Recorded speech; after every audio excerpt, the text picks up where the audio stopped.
आतापर्यंत आपण काय पाहिलं. पहिला प्रश्न झाला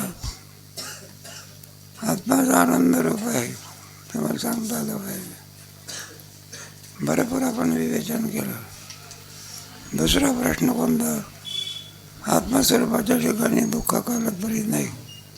ख्याती प्रकरणाने आपण भरपूर त्याचं वर्णन केलं. दुःख हे अध्यास आहे. अधिष्ठान रूपाने अध्यास पदार्थाची काय होते.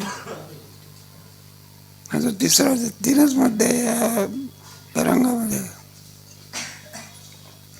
तिसरा मुद्दा कोणता आहे? जीव ब्रह्मैव जीवा किंवा स्वरूप आहे. त्याच्याकरता हे चाललेलं आहे. पुढे तरंग संपलं.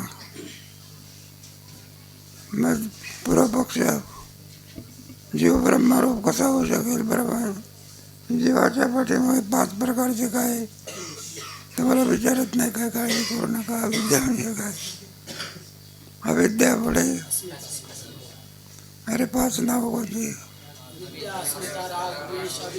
अभिनिवेश म्हणजे मरणाची. हे कोणाचे धर्म आहे? पुन्हा आणखी जीवास काय करे करता आणि काय आहे? भक्त आहे की. आणि जो करता भक्त असतो तर सुखदुःखाचा काय असतं? भक्त असतो आहे का नाही? आणि ब्रह्म त्याच्या ठिकाणी कोणत्याही प्रकारे क्लेश नाही. सुखदुःखाचा भक्त नाही. जन्ममरणाची भ्रांती नाही. जीवाला जन्ममरणाची काय आहे? भ्रांती आहे ना. तुम्हाला नसेल तर भाग्यवान आहे तुम्ही. मग ऐक्य होऊ शकेल काय? गाढव कुठं घोडा होत असते. चांगले धर्म आहे म्हणून पूर्वपक्ष जीव ब्रह्मरूप होऊ शकत नाही. आता आपल्याला जीवाला काय करायचं आहे? कोणतं वाक्य आहे? ऐक्य सांगणार. जोरात सांगायचं, घाबरायचं. अरे कोणतं वाक्य आहे? 2-3 हात लांब आहे का? कोणतं वाक्य? तत्वमसी. पुढे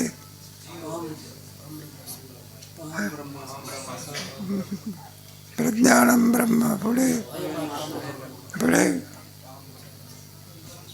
अहम ब्रह्मास्मी. माझा या वाक्याचा विषय चालला आहे.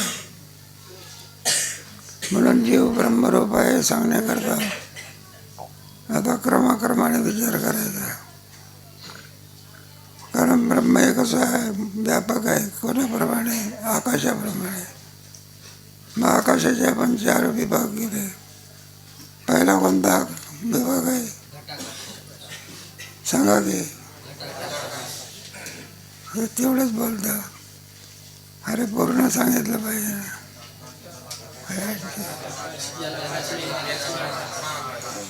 विचारत नाही. काळजी करू नका. मग घटाकाश कोणाला म्हणतात? असं पुढे घटाकाश झाल्यानंतर जलाकाश. जलाकाश म्हणजे कोण? जीव. पुढे मेघाकाश. दक्षिणा चांगली आहे वाचा तुम्ही तरी जा.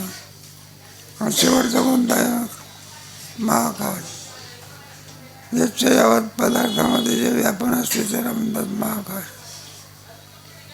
हे दृढ झाला दृष्टांत. आता सिद्धांतामध्ये 4 कोणते भाग केले? बघ.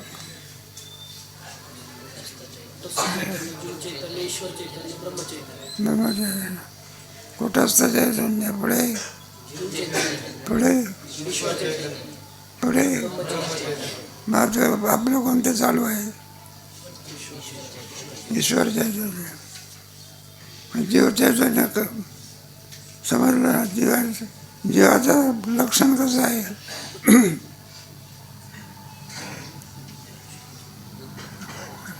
अरे बुद्धी अधिष्ठान आणि त्या चैतन्याचा बुद्धीमध्ये पडलेला तीन मिळून काय होतं. आणि संसार धर्म सगळे कोणाचे आहे. काल झालं की बुद्धीचेच कशावर. अर्जीव सर्वात कुठंच पडे बुद्धी पडे आवाज तीन मिळून जीव होतो ना. मग संसार धर्म कोणाचे आहे. कुठंच त्याचे आहे का नाही सांगते.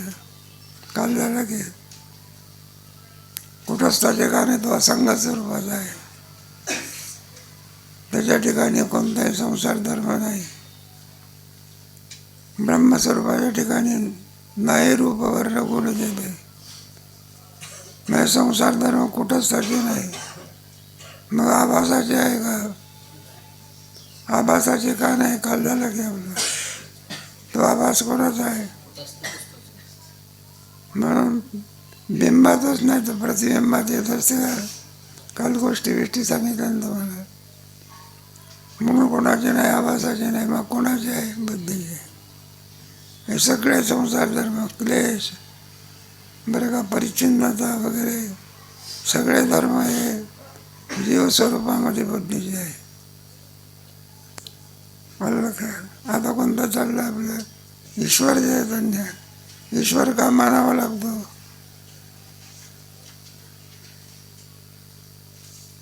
काय घरी जाऊन अभ्यास नाही करत.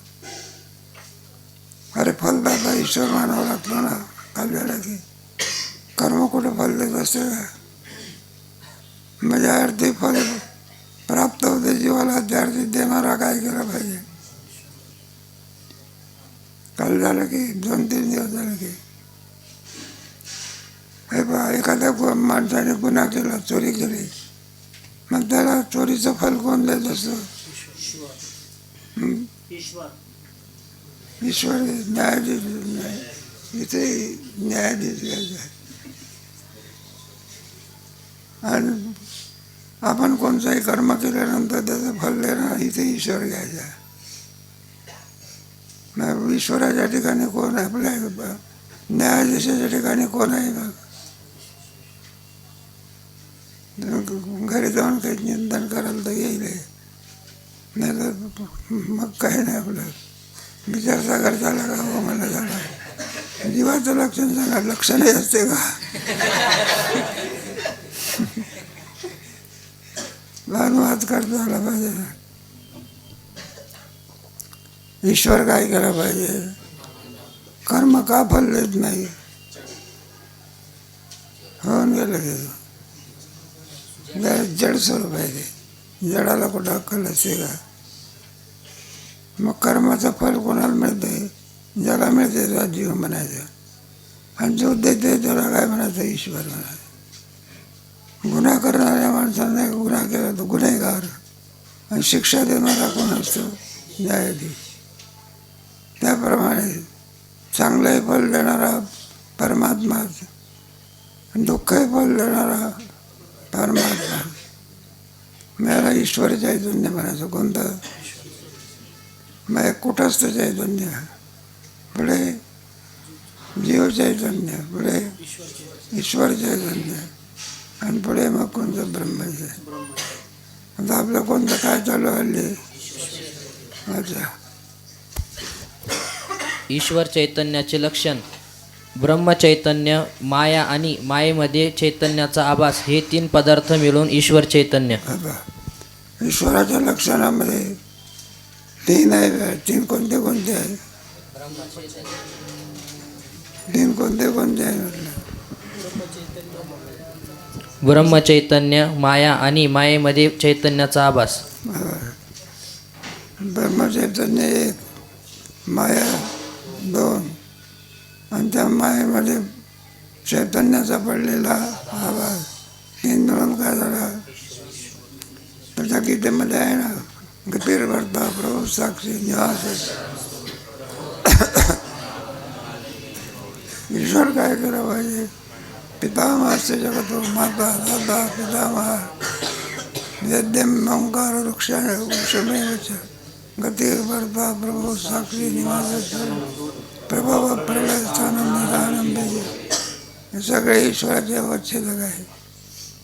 कोणाच्या आज्ञेने बरोबर हे आकाश आहे. सूर्य कोणाच्या आज्ञेने उगवतो. म्या झालं बिल्या सूर्य चालले म्या बोलविल्या. हे पृथ्वी कोणामुळे स्थिर आहे. पृथ्वी या देवावी आज्ञा समुद्री रेखा. नाही तर उद्या समुद्राला दर्शन महाराजाच्या समुद्राने विचार केला, म्हटलं उद्या एकादशी आहे, दर्शनाकरता गेलं पाहिजे ज्ञानेश्वर महाराजाचं. आपण कुठे जाऊ. समुद्रात सगळे एक लाट आली तर सगळे कुठं. मग समुद्राला आज्ञा केली, कोणती आज्ञा केली. समुद्री रेखा आणि पृथ्वी देवावी ऐसा जो समर्थ. त्याला काय म्हणतात ईश्वर. त्याच्या नियंत्रत्वाखाली हे सगळं चालत असे. बरोबर त्याचं नियंतृत्व आहे ना. जसं ड्रायव्हरच्या नियंतृत्वाखाली ती कार चालत असते, बरोबर घरी नेऊन पोहोचवते. तसा एक ईश्वर काय केला पाहिजे. जो ईश्वर मानत नाही त्याने आपली खूप हानी करून घेतली असं समजायचं. ईश्वरच मानत नाही तो भक्ती कोणाची करेल.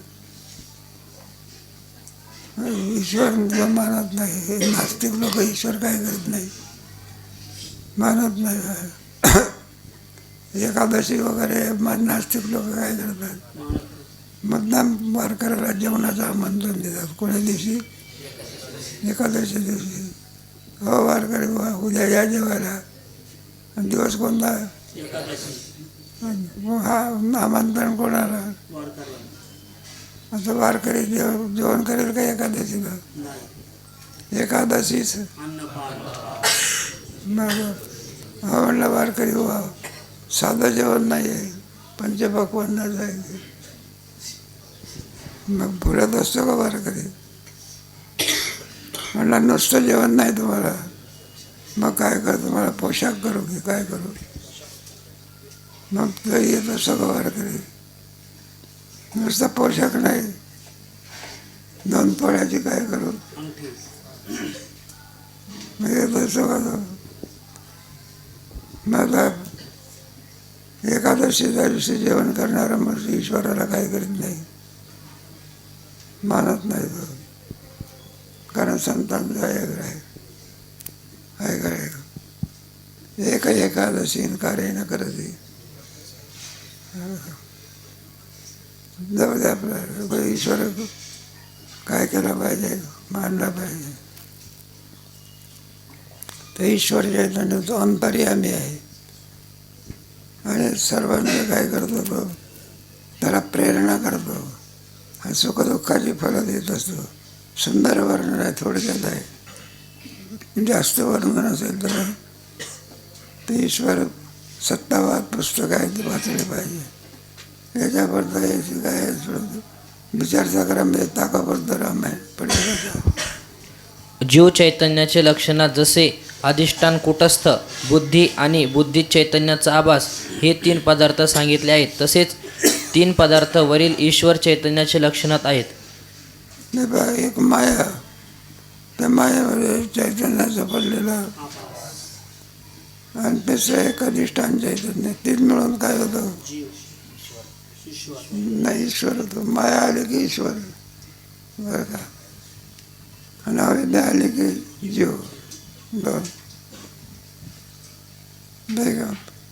मायामध्ये पडलेलं प्रतिबिंब असताना ते ईश्वर असते. त्याला मग ईश्वर कसा आहे, कशाकरता मानायचा, तो अंतर्यामी आहे आणि कर्माला प्रेरणा देतो.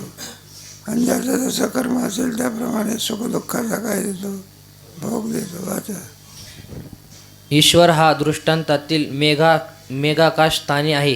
तो हे सांगितलं होतं का नाही, 3 घटाकाश, जलाकाश मेघाकाश, घटाकाश कुठाचं चैतन्य, जलाकाश तिथं जीव चैतन्य, आणि मेघाकाश म्हणजे ईश्वर चैतन्य, आणि महाकाशाच्या ठिकाणी ब्रह्मचैतन्य. पुढे तो सर्व अंतर्यामी आहे. सर्वांचे अंतःकरणात त्या त्या जीवाचे कर्माप्रमाणे कर्मप्रवृत्तीची प्रेरणा करतो आणि सुखदुःख भोग देतो. हे बघ, त्याच्यामुळे आपल्या ठिकाणी सगळे इंद्रिय काम करतात. मग तुम्ही वाईट कर्म केलं असेल तर पापापासून कोणतं फल मिळते? पापापासून कोणतं फल मिळते? मंगल का? घाबरायचं नाही, सांगायचं दुःख फल मिळते. दुःख देणारा कोण? शिक्षा भोगवणारा कोण? दयाळू. आणि पुण्यकर्म केलं असेल तर सुखाचं फल देणारा कोण? ईश्वर. आणि कर्म करणारा कोण? जीव. त्या कर्माची प्रेरणा करणारा कोण? ईश्वर. पुढे जगातील असे सर्व व्यापार करूनही तो सदैव मुक्त आहे. कारण ईश्वर कसा आहे? बद्ध आहे का मुक्त आहे? त्याची माया आवरण घालत नाही, म्हणून ईश्वर काही नाही, बद्ध नाही, मुक्त आहे. की आपण कसे आहोत? सगळे बद्ध आहोत की तुकोबर आहे? कोण कसे आहे? मुक्त आहे. की आपल्याला आपल्या ठिकाणी अज्ञान आहे की म्हणून आपण बद्ध आहोत. की आणि संतांच्या ठिकाणी काय असते? मग ज्ञान, म्हणून ते कसे आहेत? पुढे कारण ब्रह्मावर ईश्वरत्व भाव प्राप्त होण्यास शुद्ध सत्व गुण प्रधान माया उपाधी आहे. ती उपाधी निर्मल असल्यामुळे ईश्वराच्या पारमार्थिक ब्रह्मस्वरूपास आच्छादन करीत नाही. माया ही स्वच्छ आहे. स्वच्छ उपाधी जी असते ती आवरण घालत नाही. उदाहरणार्थ स्वच्छ आपला चष्मा आहे, त्याचा काच आहे, त्याच्यामुळे आपल्याला सगळं दिसते. आरसा असेल तर आरशामध्ये आपलं मुख दिसते. उलटा केला तर म्हणून ते स्वच्छ उपाधी. ह्याने काय, याला सुद्धा स्वच्छ अशी उपाधी असते. त्या उपाधीतून आपल्याला पुस्तकं कळत असतात. भिंत ही उपाधी आहे, ती मलिन उपाधी आहे. भिंतीच्या पलीकडचं आपल्याला काय होत नाही. आणि काच असेल तर पलीकडे दिसते. स्वच्छ उपाधी आवरण घालत नाही. वाचा. म्हणून जन्म मरण धर्माची भ्रांती ईश्वरास केव्हाही होत नाही. म्हणून ईश्वराला बंधन आहे. ईश्वर कसं आहे? मग तुकाराम तुकोबर आहे. कोण आहे? अरे तुकोबर आहे, कोण आहे? मुक्त आहे. तुम्ही आहे.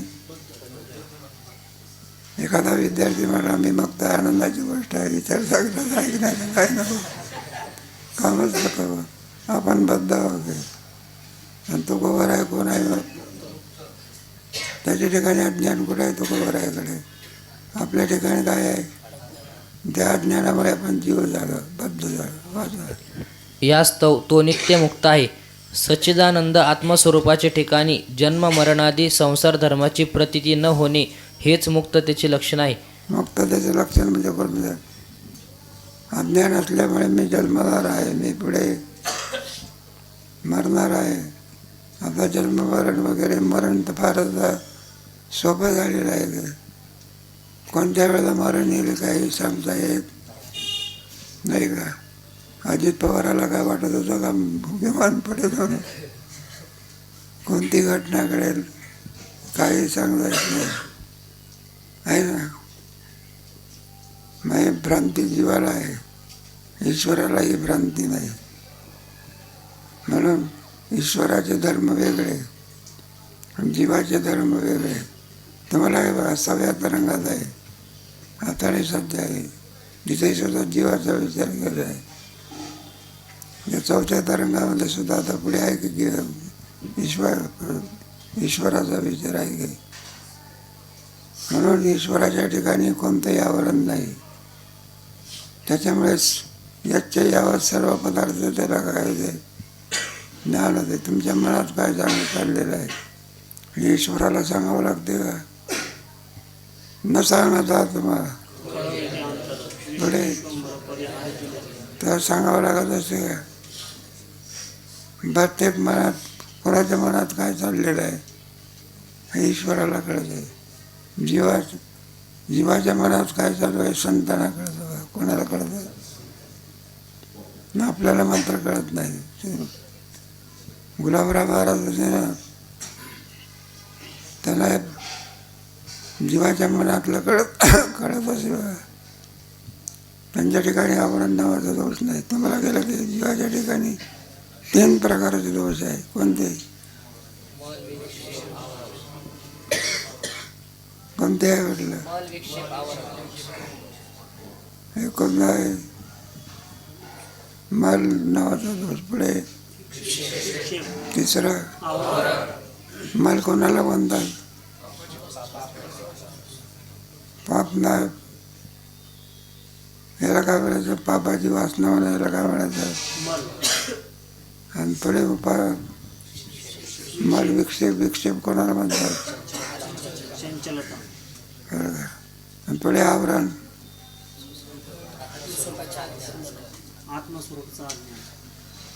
देहाधिकाच्या ठिकाणी मी आणि माझी पत्नी होणे, याला आवरण म्हणत असतात. हे 3 दोष कोणाच्या ठिकाणी आहे? जीवाच्या ठिकाणी आहे का? मग हे 3 दोष जीवाच्या ठिकाणी असल्यामुळे जीवबद्ध आहे. आणि संतांच्या ठिकाणी नसल्यामुळे संत कसे आहे? मुक्त आहे. पुढे आणि होणे हे बद्धतेचे लक्षण आहे. म्हणूनच ईश्वर सदा मुक्त आहे आणि अज्ञानी जीव सदा बद्ध आहेत. तो ईश्वर सर्वज्ञ आहे, म्हणजे सदैव सर्व पदार्थास जाणतो. ईश्वर आहे. आपण जे कर्म केलं ते न सांगताना कोणाला कळत असते? ईश्वराला. आणि तशी त्याला फळ देते.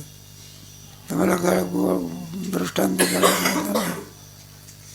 एका बाईचा मुलगा आणि त्याला चर्मरोग होता का? आणि डॉक्टरकडे गेला. त्याने विचारला चर्मरोग, म्हणला मुलगा काय खात असतो, काय पित असतो वगैरे. म्हणलं याला गुळ खाण्याची आवड आहे आणि त्या गुळामुळे म्हणलं याला चर्मरोग आहे. मला निवृत्त होण्याकरता चर्मरोग गुळ खाणं काय? मुलांनी काय केलं पाहिजे? सोडून दिलं पाहिजे. गुळ खाणं काय करा?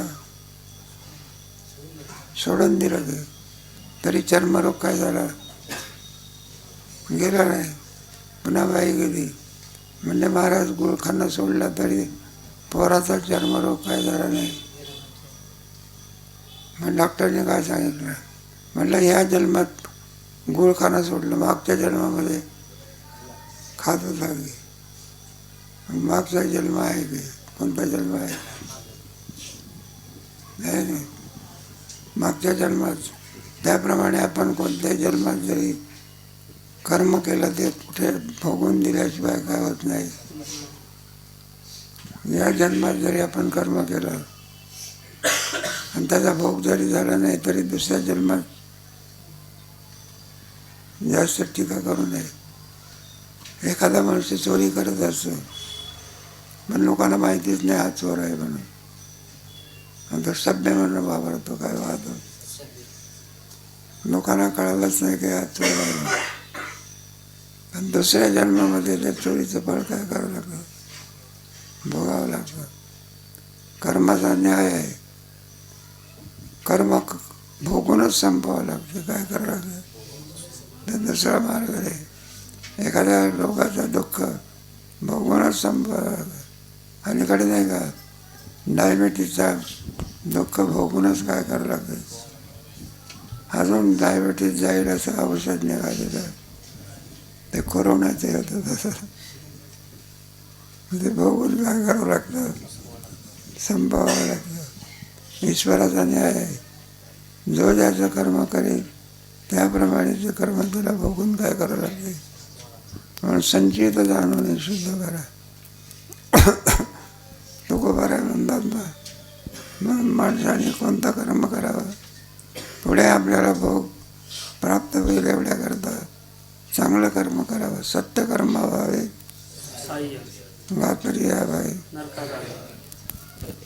या सर्वज्ञतेचे कारण परमात्म स्वरूपाचे ठिकाणी ईश्वरभाव उत्पन्न होण्यास उपाधी जी शुद्ध सत्वगुण प्रधान माया ही आहे. माया, अविद्या, अज्ञान वगैरे ही एकाच पदार्थाची नावे आहेत.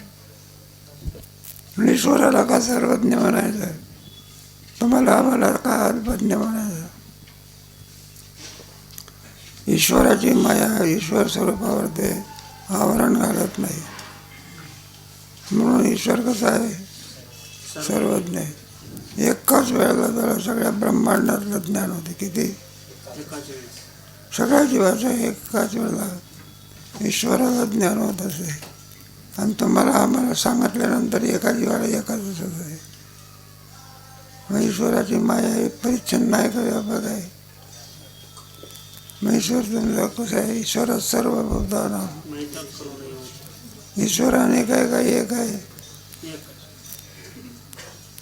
अनेक आहे का एक आहे. एकाने सांगितलं म्हटलं अनेक आहे, म्हटलं भांडणं करत बसले. ईश्वर किती आहे, एकच आहे. अजून काय दोन ईश्वर झालेले नाही. पंतप्रधान किती असतो, 2-4 असते का, ते 2-4 असते, इकडे भांडणं करत बसतील. मग ईश्वर का मानावं लागतं. जगताचा करता ईश्वराशिवाय कोणी होऊ शकत. जीव होतो का, जीव का करता नाही जगाचा.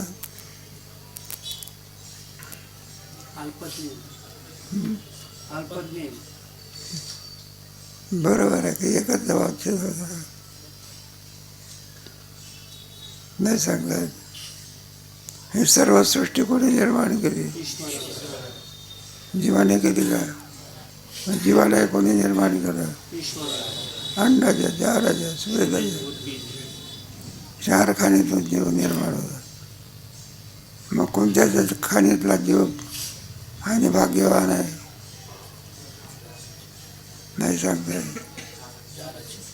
4 जीव काय आहे, भाग्यवान आहे. आणि बाकीच्या योनीमध्ये पाय नाही कोणाला, तर कोणाला हात नाही, तर कोणाला काही नाही. त्या सर्पाला काय नाही, पाय नाही, काय नाही, हातही नाही. सारखं घासत चालावं लागते. काय जाऊ दे, बरं दिसल्यानंतर कोणी चाललं बघ असं म्हणतात का, चला महाराजांच्याकडे दूध पिण्याकरता. दिसलं की त्याला काय म्हणतो, हा ना, हा काही योनी वाईट आहे. बरं मरूनही गेलं तरी आनंदाचं राहतं. तुमच्या गीतेच्या 16व्या अध्यायामध्ये बरोबर आहे. अति पावाचं फळ म्हणजे कोणती योनी, सर्पाची योनी. माणसाला दिसला की संपलाच, म्हणून बिचाराचं देवदारीचा तो सुंदर होता बिळामध्ये. देवाला प्रार्थना करतो, माणसाला दिसू देऊ नका म्हणून. जाऊ दे आपल्याला. म्हणून जीव ईश्वर आपला जगाचा करता होऊ शकत. मग जगाचा करता कोण आहे, जणे हे विश्व महर्ष संस्था. मग ईश्वर जगताचा काय. मग नियामक कोण आहे, नियामक पाहिजे ना. नियामक नाही समजत का, त्याला नियमन करणारा, काय करणारा, निर्माण करणारा पुरुष कोण आहे. समुद्राला पाणी कोणी दिलं, नाही सांगलं, ज्ञानेश्वर परमात्म्याने दिलं. आणि आज्ञा सांगितलं, म्हटलं बरं का, किनारा सोडून दुसरीकडे जायचं आहे का. आका समुद्री रेखा आज्ञा केलेली आहे. आज्ञाधारक जगाचा नियंता कोण आहे, ईश्वर. ईश्वर चाललेला आपल्या वाजा. माया ही सत्व रज तम या 3 गुणांनी युक्त असते, पण तिच्यामध्ये केव्हा केव्हा एखाद्या गुणाची वाढ असते.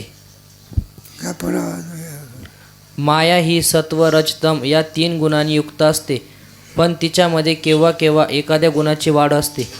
नाही बा, त्रिगुणात्मक आहे ना, तुमच्या अनेक ठिकाणी गीतेमध्ये सांगितलं ना, त्रिवीर गुरुमेरुभावे सर्वमिदं जगत मोहितं नाभिजानाति सत्यम रजस्तमेची गुणा प्रकृती निबध्नन्तु महाभाव बोहिनं देहनाम. म्हणून नाही का, त्रिगुणात्मिक या 3 गुणामुळे सगळे जगाची उत्पत्ती लावली. सत्वगुणाचं कार्य पुढे, रजोगुणाचं कार्य पुढे. नाही बा, एखाद्या ऊस असतं, पेरणारा कोण असतो? शेतकरी. वाढवणाराही कोण? आणि पुढे कारखान्यात नेणाराही कोण? जसं जगत उत्पन्न करणाराही कोण? ईश्वर. त्याचं पालन करणाराही कोण? आणि शेवटी लय करणाराही कोण? राम बरोबर आहे. हे बघ, गाईला वासुर आल्यानंतर गवत खात असते का ते? मग गाईचं वासरू कशावर जगते? दूध कोणी निर्माण केलं? आतापर्यंत होतं का? आता कुठून आलं? बाळा दुधा कोण? वाळावी श्रीपदी. भाकड गाय सुद्धा काय खाते?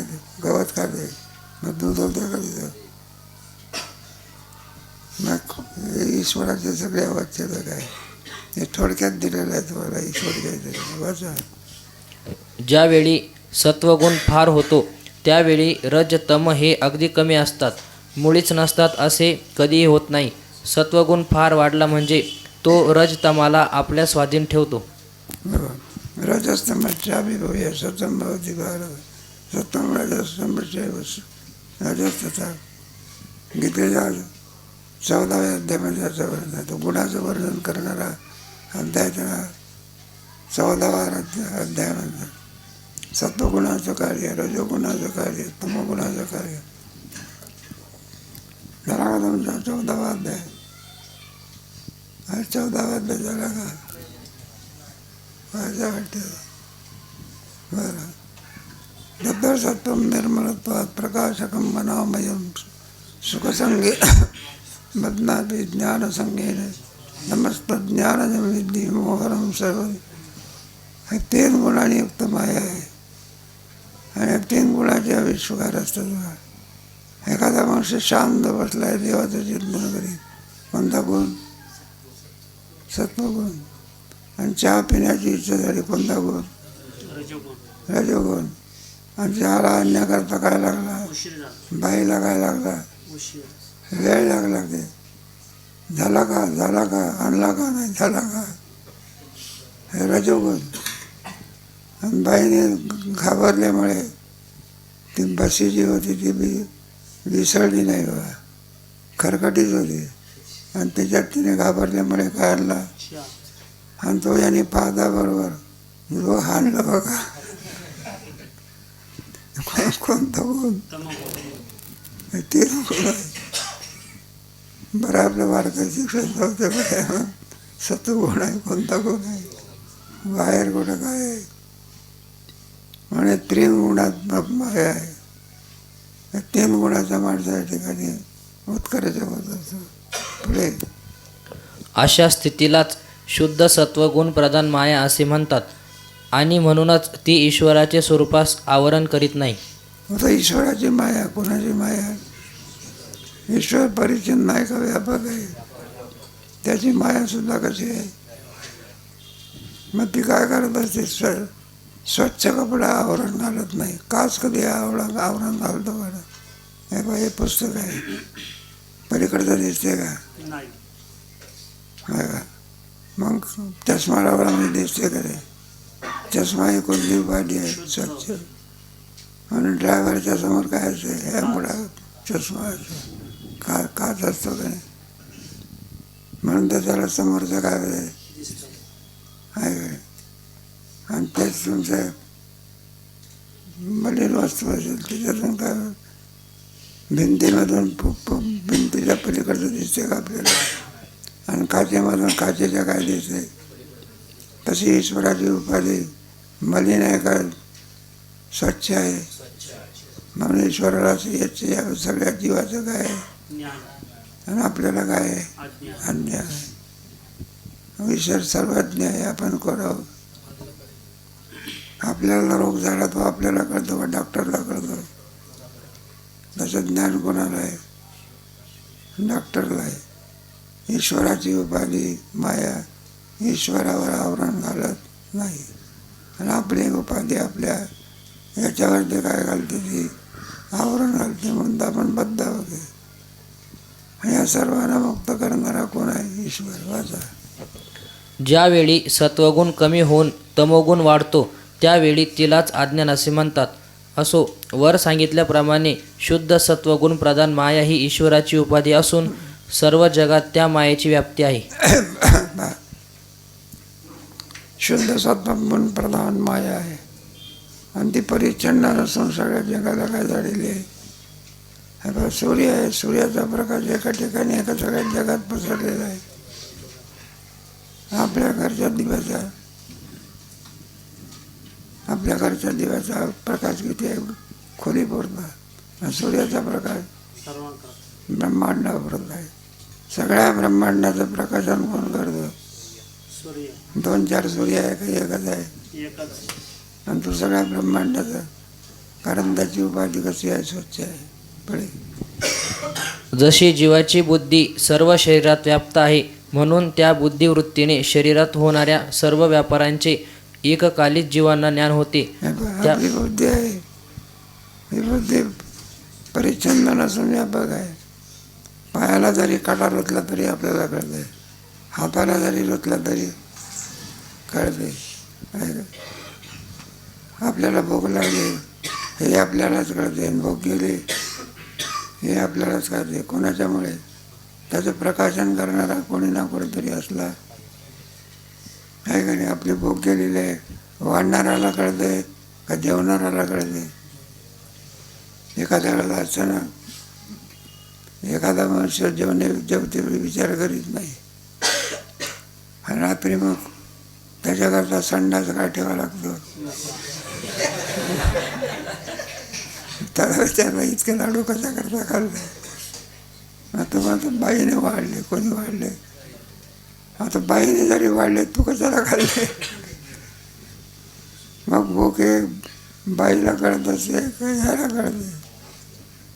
पण माणसाचा स्वभाव असा आहे बरं का, आरोप कोणाला करतो? दुसऱ्यावर. मग आपल्याला कळतं का? मग याचं प्रकाशन कोण करते? आत्मा. चेतन स्वरूप आहे तो. याचं काय करतो? यदा आदित्य कथन केलं चंद्रमसी इच्छा नाही का? सर्वाचं प्रकाशन करणारा ईश्वर आहे. त्याचं वर्णन येथे चाललेलं आहे. वाचा. त्याप्रमाणे सर्व जगात व्यापलेल्या ईश्वराच्या मायावृत्तीने जगातील सर्व पदार्थांच्या व्यापारांचे ईश्वरास एककालीच ज्ञान होते, म्हणून ईश्वर सर्वज्ञ आहे. त्याला प्रत्येकाचं भिन्न भिन्न नाही. एकाच काळामध्ये सगळ्या जीवाचं त्याला काय होतं? तुमच्या याच्यात काय चाललं हे त्याला मग सांग म्हणत असतं का न सांगता नाही होतं. तुकोबाराने म्हटलं आहे न सांगत ना तुम्हाला विश्वंभर. परिहार देण्याचं काय नाही. दुसऱ्या माणसाला आपल्याला सांगावं लागते. डॉक्टरला सांगावं लागते डॉक्टर माझं पोट दुखते काय होतं. ईश्वराला सांगण्याची काय नाही. न सांगताना त्याला कळत असते. पुढे. जीवाच्या स्थूल शरीराप्रमाणे सर्व ब्रह्मांड ईश्वराचे स्थूल शरीर आहे, त्यास विराट म्हणतात. म्हणून सगळं ब्रह्मांड हे कोणाचं शरीर आहे? हे सगळं जे ब्रह्मांड दिसते नाही पहा, हे आपल्याला डोळ्याला दिसते आपलं शरीर आहे. आणि ईश्वराचं शरीर म्हणजे सगळं ब्रह्मांड हे कोणाचं शरीर आहे? ईश्वराचं. बरं का? 3 शरीर आहे. एक स्थूल शरीर, एक सूक्ष्म शरीर आणि कारण शरीर. दिसतंय कोणतं आहे? आणि आपले ज्याच्याकडून क्रिया होत असते 17 तत्वाचं कोणतं शरीर आणि त्याला कारण कोण? अज्ञान. हे 3 शरीर आहे. पुढे येणार आहेत मला त्याचा विचार हल्ली नको आपल्याला. म्हणजे स्थूल ब्रह्मांड ईश्वराजवळ कोणत्या स्वरूपात स्थूल शरीर आहे. पुढे जीव आणि ईश्वर यांचे अधिष्ठान चैतन्य कुटस्थ आणि ब्रह्म ही बंध मोक्ष भेदरहित आकाशाप्रमाणे एकरस आहेत. हे बा आपल्याला ऐक्य करायचं आहे ना. आपल्याला काय करायचं आहे? जीवाचं आणि ईश्वराचं ऐक्य करायचं आहे का?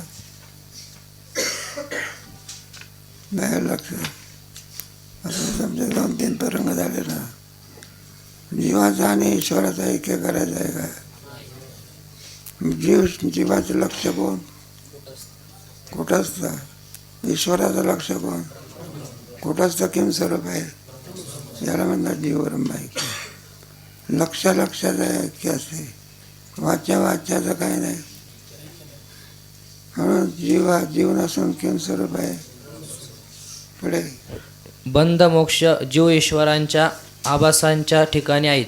अधिष्ठानचे कुटस्थ आणि ब्रह्म याचे ठिकाणी ते जीवास भ्रमाने भासतात.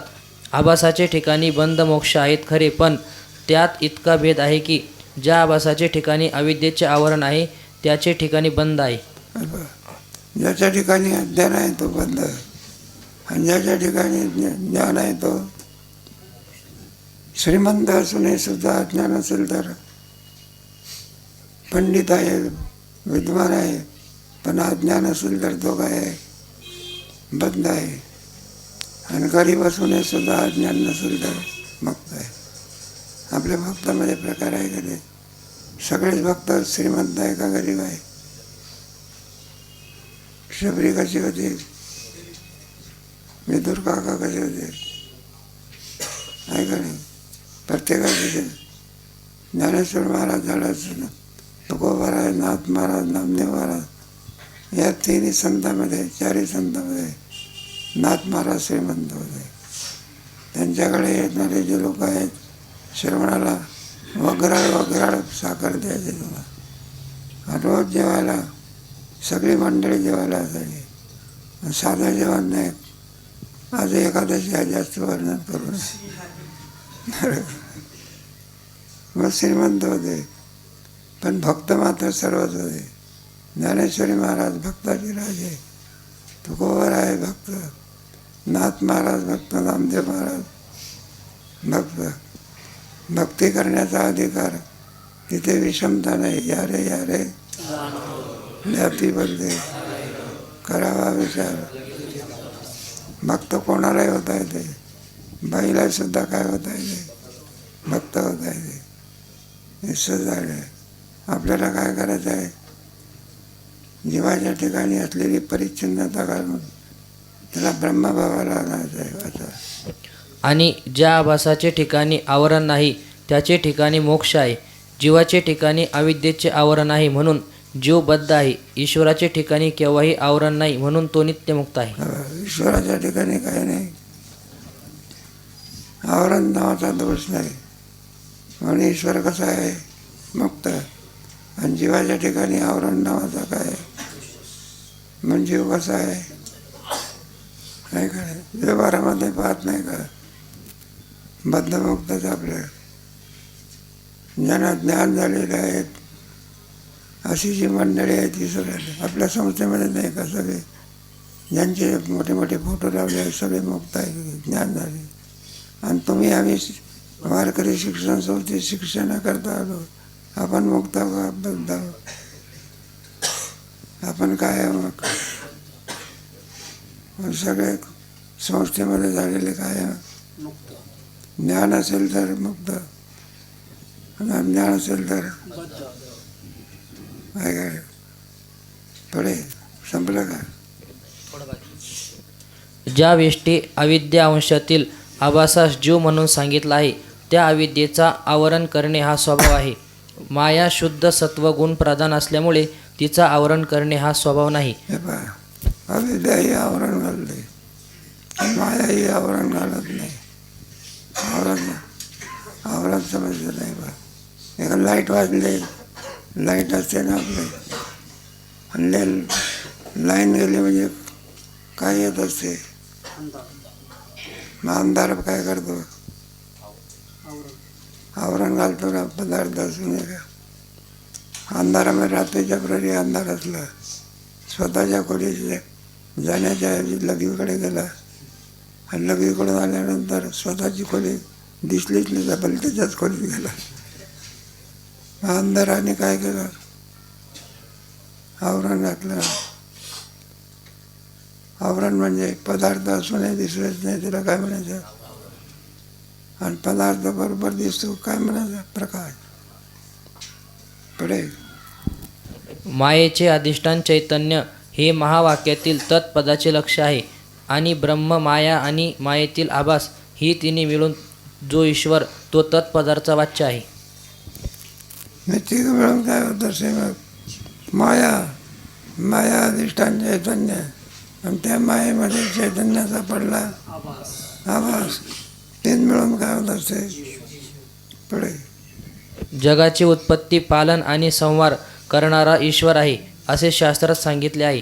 त्या जगाची उत्पत्ती, संहार करणारा कोण आहे, ऊस वाढणारा शेतकरी, आणि कारखान्यात नेण्याकरता तोडणार आहे कोण, आणि त्याला पाणी देऊन वाढवणार आहे कोण, मग जन्माला काढणार आहे कोण, बरंच जन्माला घातल्याचं पालन करणारा कोण, मूल जन्माला आल्यानंतर आईच्या ठिकाणी दूध निर्माण करणारा कोण, आणि मूल जगेल कसा.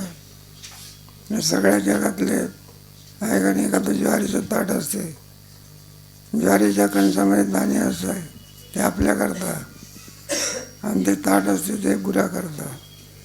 आपली भूक कशाने जाते, ते भाकरीमुळे, आणि बैलाची भूक कशाने जाते, भाकरीमुळे. वैरण असते, वैरण म्हणजे वाळून गेलेलं असते, ते करवाड कसं झालं असते, हिरवं असते का, हिरवं असेल तर पकवान न कोणाचं, आणि वाळलेलं असेल तर कदांना. मग हे सगळी जबाबदारी कोणावर आहे.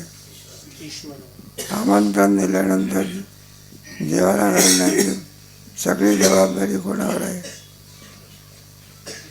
आमंत्रण देणाऱ्यावर आहे. काय कर पुढे. त्याचा अर्थ असा आहे की ईश्वर स्वरूपातील जो आभास अंश आहे, तो सर्वज्ञतेने सृष्टीची उत्पत्ती आदी व्यवहार करतो. भक्तावर अनुग्रह आणि असुरांचा नाशही तोच करतो. फार काय सांगावे, शास्त्रे जे काही ईश्वराचे ऐश्वर्य वर्णन करतात ते सर्व ईश्वराच्या आभासाचे आहे. आणि ईश्वराचे अधिष्ठान ब्रह्मचैतन्य निर्विकार एकरस आहे. ईश्वर आहे नाही, भक्तावर कृपा करणारा कोण आहे, ईश्वर. आणि भक्तही सुद्धा कोणाची पूजा करतात. बरं, धर्माचं रक्षण करणं, याला धर्माचे अभ्युत्थान म्हणून. बस धर्माचे रक्षण करणारा कोण, धर्माचं रक्षण करणारा म्हणजे भक्ताचं पालन करणारा कोण, आणि दुष्टाला मारणारा कोण, ईश्वर. काय करे, अर्जुनाचं पालन करतो, आणि देव काय पत्नीचा काय करतो, नाश करतो. ते कशाकरता आले ते देवाकडे, कृष्णाला मारण्याकरता. मारण्याकरता औषध कोणतं आणलं तिने, अरे विषवरून आणलं. मग तिचा नाश कोणी केला, म्हणून पालन करणार आहे कोण, दुष्टाचा नाश करणार आहे कोण, नियंत्रित करणारा कोण, ईश्वर मानल्याशिवाय संगती लागत. पुढे त्याचे ठिकाणी सत्ता, स्फूर्ती आणि आनंद याशिवाय दुसरे कसलेही ऐश्वर्य नाही. याप्रमाणे माया अधिष्ठान ब्रह्म, मायेतील आभास या तिघास मिळून ईश्वर चैतन्य म्हणतात. म्हणून ईश्वराचं वर्णन करते माया अधिष्ठान चैतन्य, त्या चैतन्याचा मायेमध्ये पडलेला आभास तीन मिळून कोण झाला? जीवाचा अंतःकरण, बुद्धी अधिष्ठान चैतन्य, आणि त्या बुद्धीमध्ये पडलेल्या चैतन्याचा तीन मिळून काय होतो? ईश्वर. बरोबर. आणि ब्रह्मचैतन्याला बुद्धीची उपाधी लागणं, त्याला कुटस्थ चैतन्य म्हणायचं. काय म्हणायचं? हे कुटस्थ चैतन्य, हे जीव चैतन्य आहे. तिसरं कोणतं? ईश्वर चैतन्य.